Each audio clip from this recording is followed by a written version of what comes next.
We are all getting ready to paint a mural on Saturday. We painting this building to make the community look all pretty.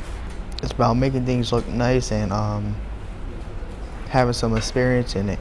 It's not many things around here, many murals or any nice things around here, so I thought it was a good idea, something that would help the community. It's like a type of painting that a lot of people work on together. Each of them paint different pictures. We're going to paint different people who wrote jazz and music notes and things like that. I touch your lips and all at once the sparks go flying. Those devil lips that know so well the art of lying. And though I see the danger still, the flames grow higher. I know I must surrender to your kiss of fire. Last year we applied for a grant with the Youth Advisory Committee of the Berks County Community Foundation. A group of youth select different organizations in the city to give money for worthy projects. So we wanted to do a mural project because the PAL kids have seen the PAL do murals with other programs. The Juvenile Probation Office sponsored programs do a mural every year, and we've been asked by the other kids on many occasions why they can't do a mural. So we applied for the grant and we were able to offer it to the PAL kids. Here at the PAL, I came some months ago with a workshop. I did a workshop here, and from that workshop I was just speaking with Marge, and she said there was a possibility of a mural project, that there was not a site. And I got involved because I found the site for the mural project. And then we discussed that how to go about doing it, and we needed more artists. And we got a hold of Mike Miller. The first project I did with PAL was earlier this year in the summer, and I collaborated with another artist, Bev Leviner, mosaic artist, and the piece that we created was really successful, and I think as a result of that, PAL contacted me to be a part of this particular mural. Marge called me mid-September, so we had a very short time frame to work with. After probably a week of quickly meeting with the building owner and some students, we began to create the idea with Ed and Marge and I and Nate, the owner, before we met with the kids. So we had sort of a concept that we were approaching the kids with. The objective of the grant and the program is to create the opportunity for the children to explore the arts in this would be the visual arts. So they learn about teamwork and creating a design. They learn certain techniques and skills. They learn about materials. They work with a professional artist in the community, so they have the role model to see that the arts are a viable occupation. They improve the community, so it's a project that's by the children, for the children in the long run. My particular, inspiration comes from the Mural Arts program in Philadelphia. It began more as an anti-graffiti process. Jane Golden, the director of that program, first started with working with these graffiti artists. She was put in charge of them and trying to not have them go out and just do graffiti wherever they wanted to, but try and channel that creative energy into doing something positive.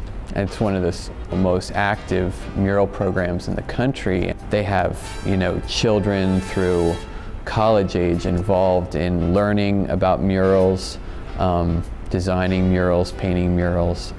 Today, there's nearly 2,500 public murals in the city.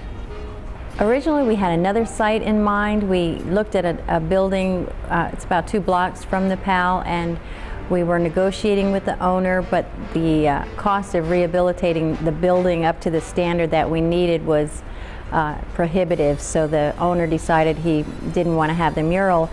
And as we scouted through the neighborhood for other sites, we saw this building, and there was an article in a newspaper called The Drum, which is a African American aimed publication, and it announced the opening of this jazz club coming up in the neighborhood. The theme of his business there is actually a jazz club. So basically, it seemed appropriate to kind of cooperate with his theme of the jazz entertainment side and put jazz images there. The first time we met with the kids, we basically introduced, Ed and I introduced ourselves, spoke about the work that we had done, our own artwork, and we talked about the process of mural making. Well, first we had to look at different murals in different books. We took like a field trip to a mural the director did before. And that really it got me into it. I was like, hey, cool, I get to make this. The way this is painted with the different colors, that's something we're thinking about doing over there with the faces, so it looks like the people that we want. And that's the one thing, when the artists paint these, they know that it's not going to last forever. You know, we presented the kids, we had the kids look through the books and showed them particular images we were thinking about, and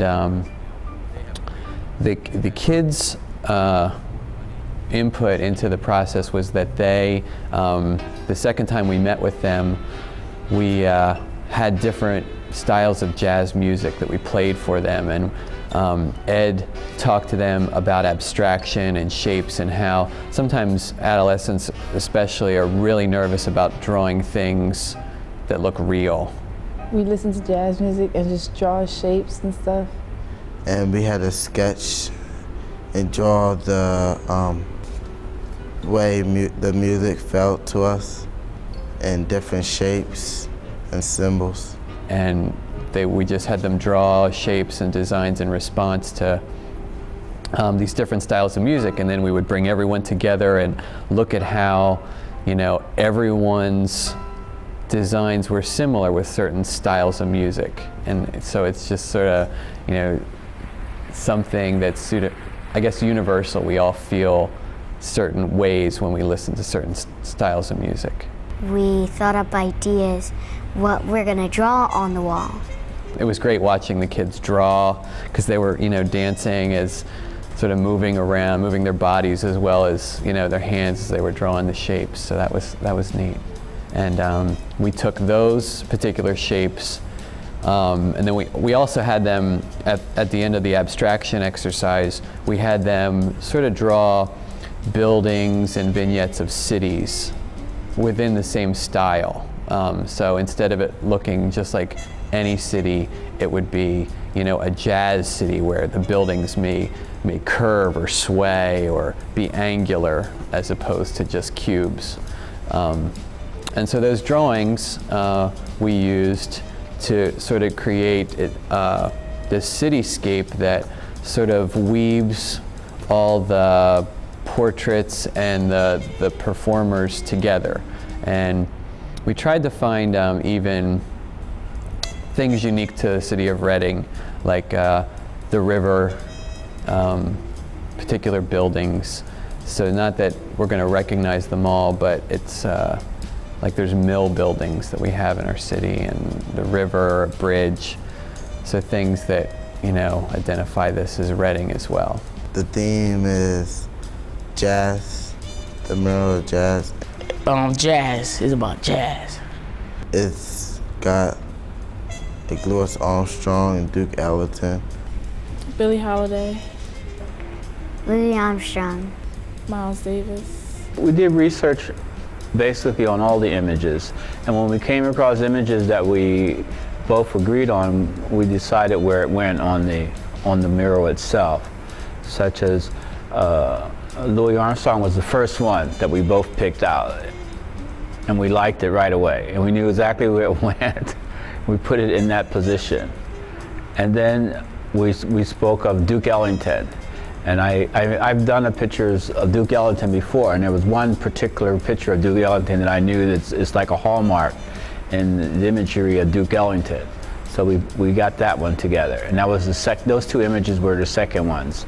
And then it just went from there. We just went from the icon to Coltrane, to Miles Davis, to Billie Holiday, and we placed them in the imagery on the positions of the mural itself. We blew up the whole picture onto the wall and we traced it on pieces of paper, while other people traced on the little blow-up sheets the different things. I traced some big sketches. You know how you have a photograph and then it's like drawn in black and clear, that way you can put it on a projector. They put that and then they put a giant piece of paper on a wall and we sketched what was on the projector. We transferred the image from the drawing to the wall using two methods. One was, and basically they all revolved around using an overhead projector, which enlarges things accurately and easily. Some of the images were so large to take them from the original image to the size that we wanted would have involved, if we would project directly onto the wall, which would have been the easiest, it would have involved having the projector in the middle of the street, so it was impossible. So to kind of get around that, we came here to the Center for the Arts and projected the image onto the wall, and then had the students transfer those projected images onto clear plastic, and then we took those pieces of plastic and to the site, hung them on the wall, and then sort of traced, put your hand underneath the plastic and then traced it on. With the technique that Mike already has, based on projecting images on walls and combining them with the image that we collect and placing them on the sketches of the layout of the wall, this is how Mike's technique came in very important, that he knows the imagery and the dimensions on how to take a smaller picture and put it to the scale of the area that you're working.